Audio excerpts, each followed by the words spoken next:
This is part 2 of the Chapter 4 lecture notes. Coming back to the same slide that we ended with,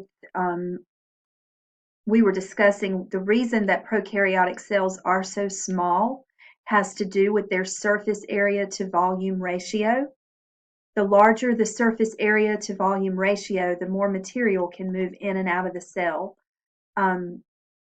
So to explain to you what's meant by surface area to volume ratio, if you look at the larger cube, if you look at C, the larger cube, okay, its surface area is going to be area, remember, is length times width. So surface area is going to be 3 by 3. I'm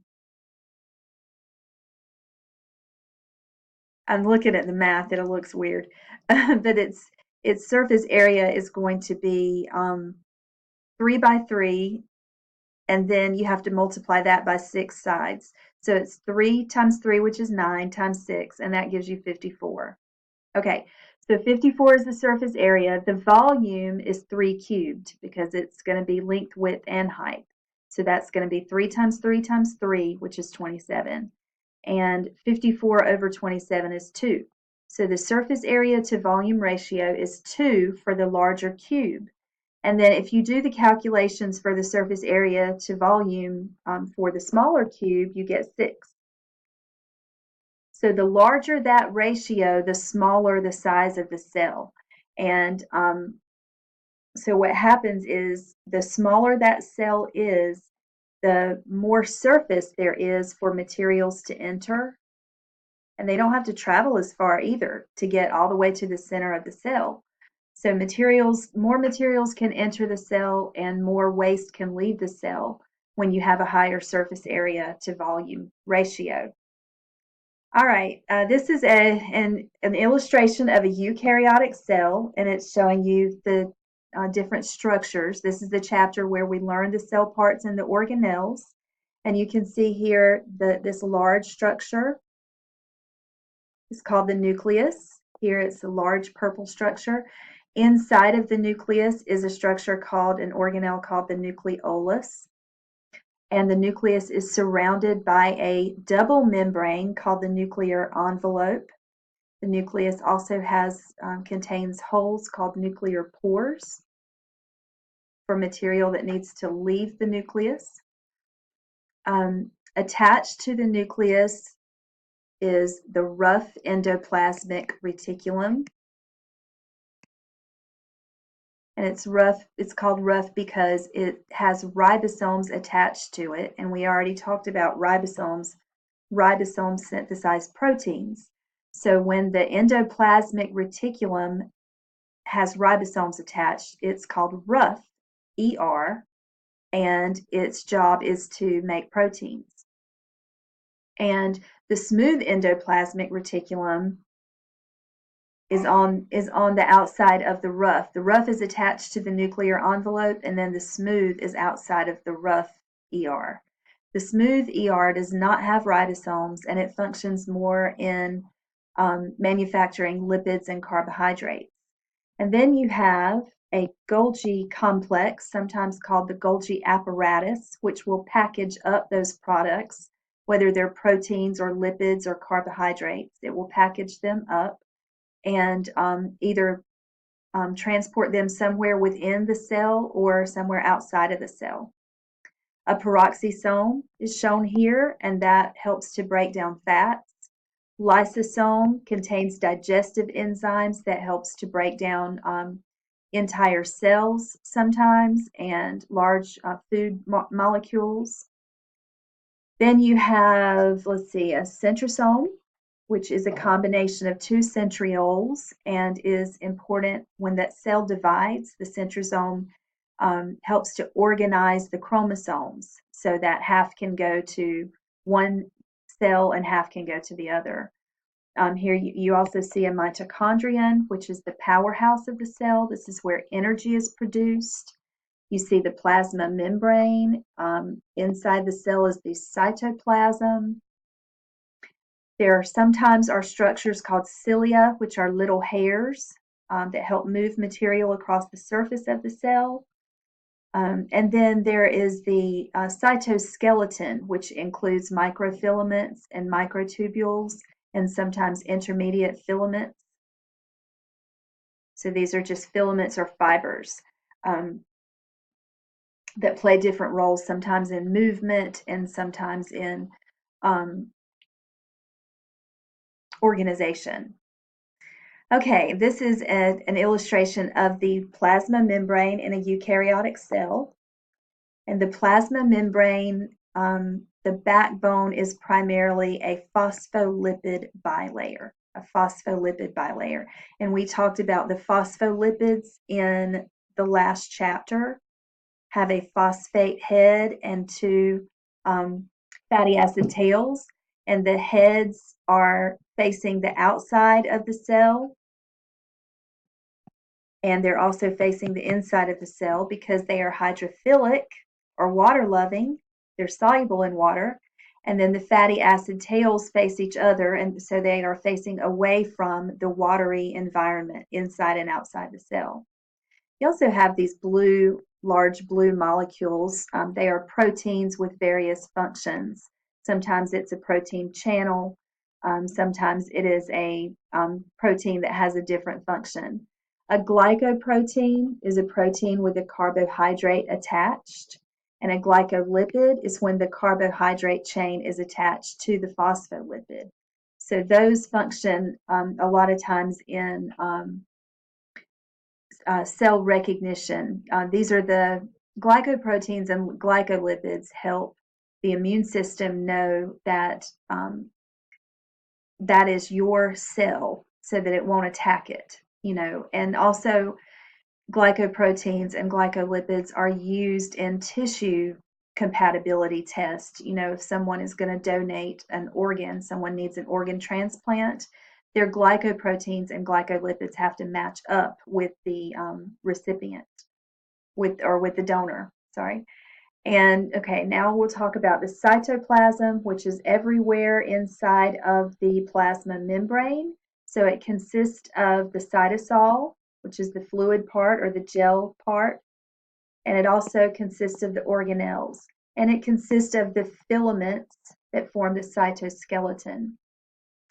70 to 80% of the cytoplasm is water, but it is thicker than water due to proteins within it that make it more dense, that make it thicker, more concentrated than water.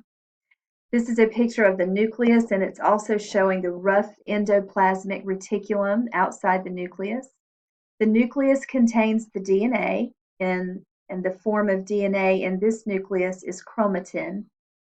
Chromatin is the form that DNA takes when the cell is resting, when it's not actively dividing. And the DNA, when it's called chromatin, the DNA is all spread out. It's not condensed into rod-shaped structures called chromosomes. So the chromatin is the DNA, and then the nucleus also contains a structure called a nucleolus. And the job of the nucleolus is to make ribosomes. And the ribosomes you can see are found on the rough ER outside the nucleus. You can also find ribosomes floating free in the cytoplasm. They're supposed to be little dots, I'm sorry. But the nucleolus makes the ribosomes, and then the ribosomes synthesize proteins. You can see that the nuclear envelope contains pores, nuclear pores, and that is so the DNA will contain, there are pieces of DNA called genes, and each gene codes for a protein, but it has to make a copy of itself called messenger RNA because the DNA is too large to leave the nucleus. So once the DNA makes a piece of messenger RNA, that messenger RNA can leave through those pores, and it can take that message to a ribosome and make a protein.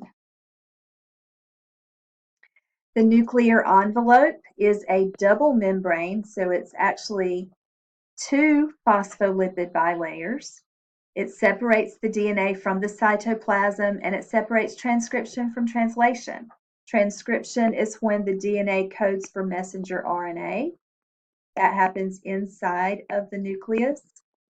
And translation happens in the cytoplasm. It's when the messenger RNA leaves the nucleus and attaches to a ribosome and makes a particular protein. That is called translation. So the nuclear pores allow the messenger RNA to leave the nucleus. The nucleolus produces ribosomal RNA, and ribosomal RNA is used to make ribosomes. Ribosomes synthesize proteins. Ribosomes are made of ribosomal RNA and proteins. And here is a ribosome with its two subunits. It's got a larger subunit, the one that's kind of orange-red, and then this blue, smaller subunit on the bottom. That's the ribosome. Then you also see messenger RNA attached to the ribosome, and then you see transfer RNA, which the job of transfer RNA is to transfer amino acids to their specific, the specific site where they are located on the protein. Because remember, we talked about how important it is for the correct amino acids to be in the correct spot. So the transfer RNA will make sure the correct amino acid is in its correct spot, so that the protein is not mutated. And so you can also see a chain of amino acids attached to that transfer RNA. And that transfer RNA is attaching this one amino acid to that chain. It's kind of hard to tell that. All right, so what you're seeing here is called protein synthesis, and that happens. Ribosomes are responsible for that. Another organelle in eukaryotic cells is called the mitochondrion. And the mitochondrion has a membrane on the outside, and then it's got an inner folded membrane. Because the more folds, the more surface area, and the more surface area, the more ATP, or energy, the mitochondria can make. So that's what the mitochondria does, is it produces energy in the form of ATP. It carries out a process called cellular respiration, where it breaks down glucose and uses the energy, the stored energy in the bonds of the glucose to produce ATP. And the more ATP it produces, the more energy that our cells have. Peroxisomes are organelles that break down fatty acids and amino acids. And they are called peroxisomes because they produce hydrogen peroxide as a byproduct.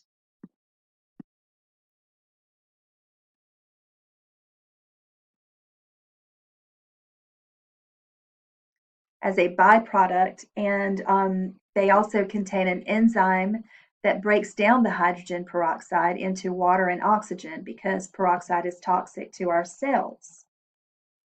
Now, differences between animal and plant cells. Both have microtubule organizing centers. Microtubule organizing centers organize microtubules when the cell is dividing. The microtubules will attach to the chromosomes and pull them apart so that each new cell will get a copy of the chromosomes from the original cell. Plants do not have centrioles.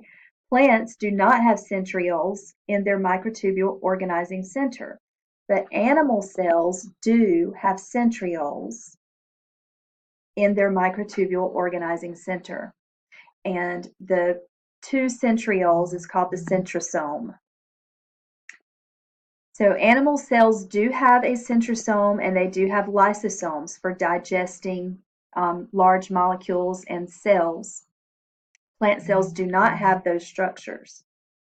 But plant cells have a cell wall, chloroplast, and a large central vacuole, and those are things that animal cells do not have.